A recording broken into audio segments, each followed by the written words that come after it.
Hello students, in this video we are going to see about exception interrupt vector table and pipeline from first model. Okay, first one, exception interrupt and vector table.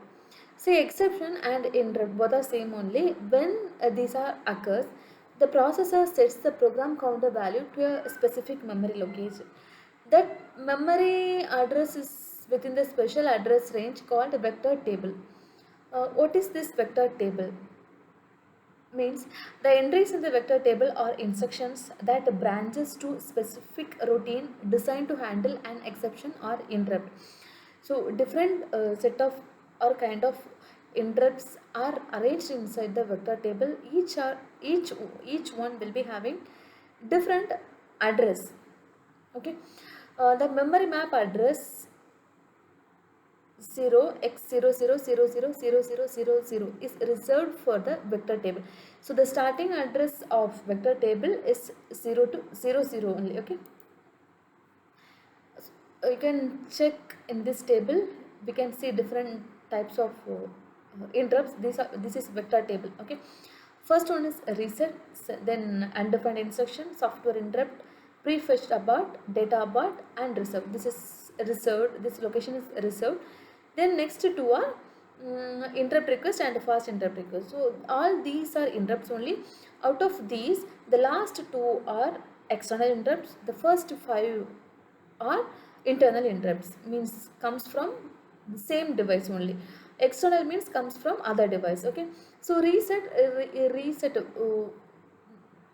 as soon as the power is turned on, this interrupt will be activated. So the location will move to 0x0 followed by 8 zeros. Okay, then undefined instruction. So when this interrupt occurs means when the processor finds error in fetching and or decoding an instruction. Okay, so that time this instruction will be enabled. Sorry, this vector will be enabled. So that time PC address will be 0x0 followed by 7 zeros and 4. So this will be the PC address. For the undefined instruction interrupt, vector or exception, anything is okay. Okay, next is software interrupt. Software interrupt is the instruction, SWA is the instruction. So for that instruction, your PC value will be 0x000008. Then prefetch abort and data abort.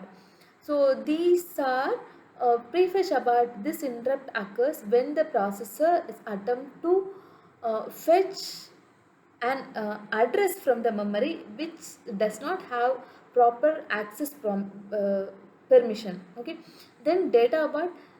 This happens or this interrupt occurs when the processor attempts to fetch the data from the address which does not have proper access permission. Okay, the addresses you can see for data abort 10, for prefetch abort 0C, for data abort it is 10. Then interrupt request, fast interrupt request, these are comes from other device.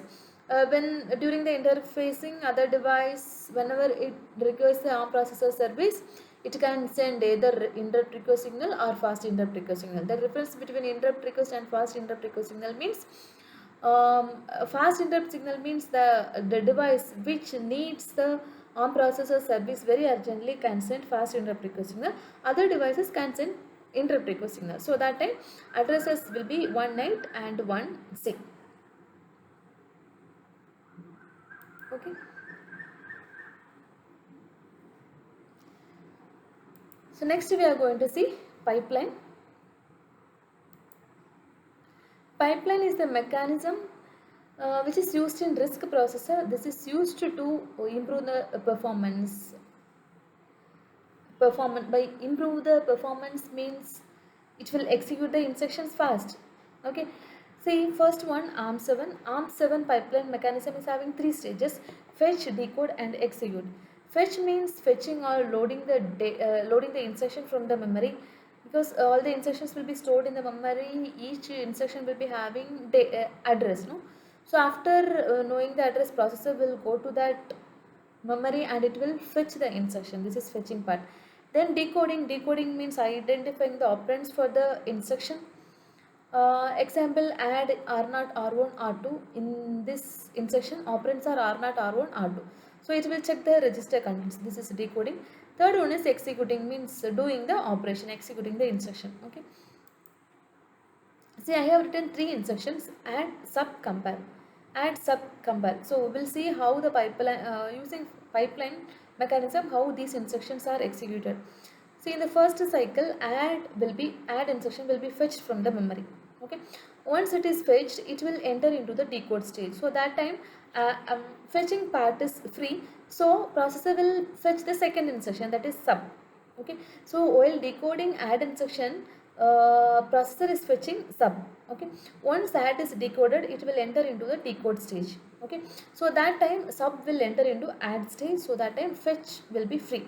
So that time a processor will fetch the third instruction, which is compare. Okay. You can see here, in execute stage we have add, in decode stage we have sub instruction, in fetching stage we have compare instruction. So this process is called filling the pipeline.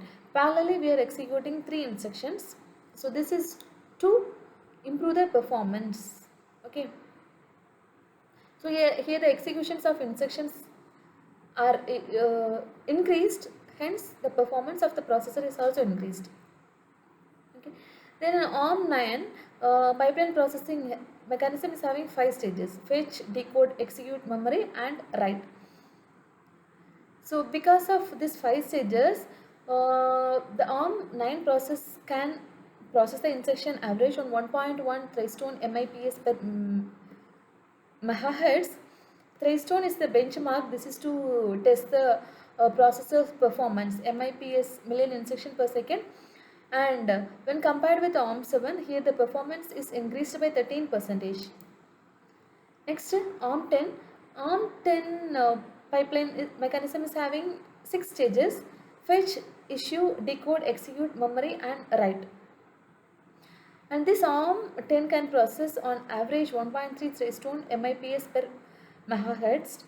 Then here, when compared with ARM7 processor, the performance or throughput is increased by 34%. One more example is given here.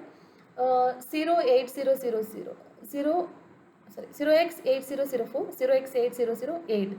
Three instructions. These are the addresses for all these three instructions. First instruction, LDR load register, NOP, DCD. Okay. So first, LDR will be fetched. In the first cycle, LDR will be fetched. Once LDR is fetched, then it will move to decode stage. So that time second instruction, NOP, will be fetched. So once the LDR is decoded, it will move to execute stage. NOP will move to decode stage. So that time DCD will be fetched. So the last cycle 3 you can see here. This is cycle 3. In execute stage we have LDR instruction. In decode stage we have NOP instruction. In fetch stage you have DCD instruction. Okay. So these are about pipeline. Thank you.